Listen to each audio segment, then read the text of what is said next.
Hey, Adventures of Wonder Mom. Okay, so today I decided, since I happen to be in my school bus, what perfect time, then to go over bus safety, because it's something that annoys the heck out of me that there's so many people that are idiotic when it comes to a bus. All right, the kids in the bus know their rules. Okay, they have all these guidelines, things like that. You got to stay in your seat, things like that. A bus is built for their safety. Yes, even without seatbelts. Yes, it is. It is fine. The likelihood of a kid dying in a bus accident is very slim to none. The fact of a bus getting in an accident is very slim to none because bus drivers are trained, highly trained, constantly. I mean, we're constantly, doing new things. Every time we get a new bus, you got to train in the new bus because every bus drives a little different. Okay, but for those of you that do not ride in a bus, a few things. Okay, when you see a bus with its yellow flashers, they call it our ambers, that means we're getting ready to stop. And it means we're getting ready to either load or unload kids.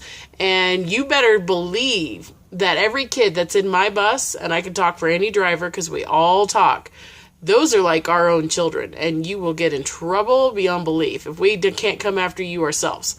So that's your warning. We're getting ready to pull off. So if you can go anywhere, like turn or down a road and go a different direction, then sit behind the bus because you're in a hurry, then do it. Because that's our warning saying we're coming to a stop. And it may take a while for all these kids to get off. Because some of my stops have 20 kids that get off. Some of them have one. Just the way it is.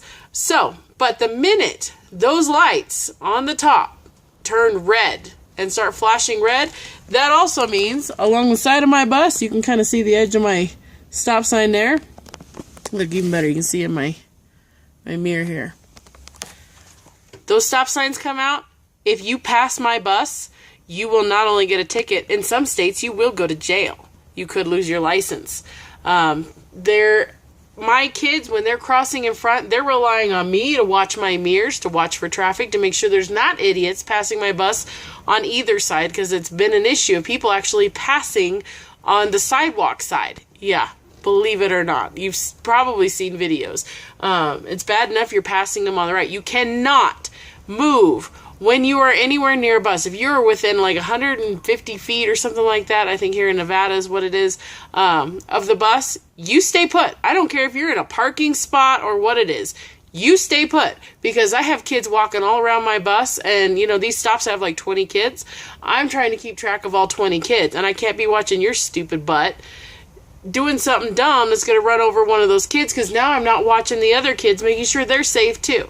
So you don't move if those reds are on, because it means I am stopped and you need to be stopped. If you're in that much of a hurry, learn the route and move earlier or go later, whatever. Anyway, my kids cannot see around my bus, so they wait until I cross them, and I look in all my mirrors. I have several mirrors, but even my mirrors, I have lots of blind spots. And if you suddenly come flying up the side of my bus while I'm looking off another direction, then chances are you're going to hit a kid, because I always have kids that cross in front of my bus. The danger zone around a bus is at least 10 feet.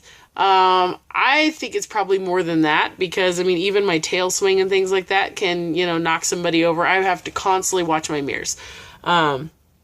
If you're near a bus and you're not someone who rides the bus, because the kids, like I said, the ones who ride the bus know the rules.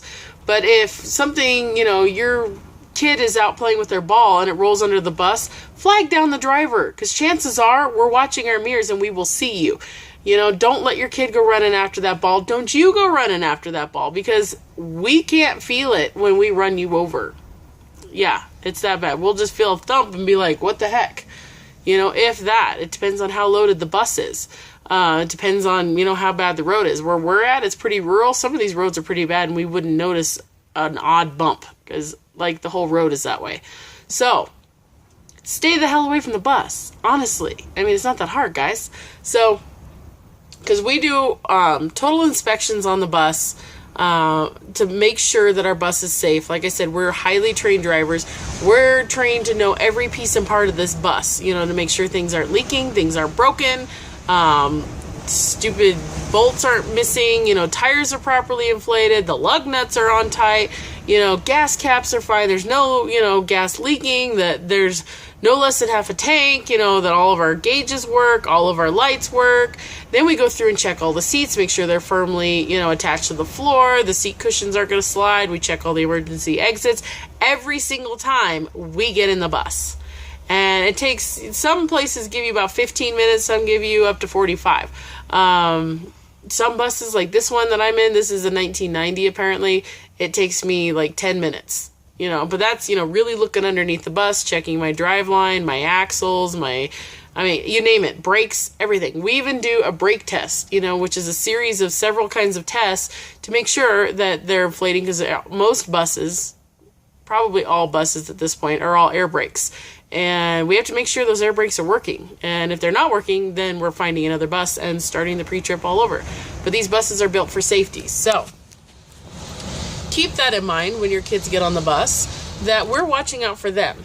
And what you can do as a driver is to help us watch out for the idiot drivers and neighbors and things like that do stupid things around our bus, that take our mind and our eyes off of our kids. So anyway, this all to you.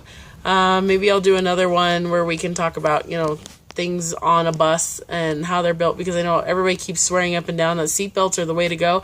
And honestly, as a bus driver, if this bus were to tip over and I was unconscious and I had a busload of elementary school kids that can't unbuckle themselves and there's pressure against that belt, you guys all know, you've seen movies where people can't get it unbuckled because there's so much pressure against it, it won't unclick. Then my seatbelt cutter comes in real good and handy, except we don't keep it out where the kids can get it. So if I'm incapacitated, they can't get to it. They probably don't even know I have it, which we tell our kids about it, but still, it's not where they can get it right away. If I am able to do it, who's to say I can get all, because I see this bus, let's see, this could hold probably almost 70 plus kids.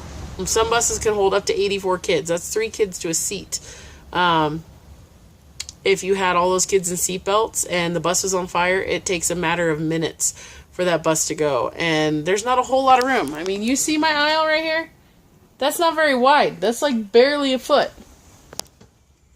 And now I'm cramming 84 kids out the front door or the back door on this particular bus, because there's no side door, there's no hatches on the top, there's no window hatches or anything like that. So these kids are having to go out the front or the back door. Well, if the engine's on fire, well, guess what? This big thing right here, this is called the doghouse. This is where my engine is. So now everybody's going out the back door, because they ain't going out the front door with the fire right here. So, but now I'm having to climb over something on fire to try to get kids out as close as to me as can and start unbuckling them and hoping that other kids are helping me with it. And meanwhile, the bus is catching on fire and people are probably going to die. So, seatbelts, not such a good idea, in my opinion.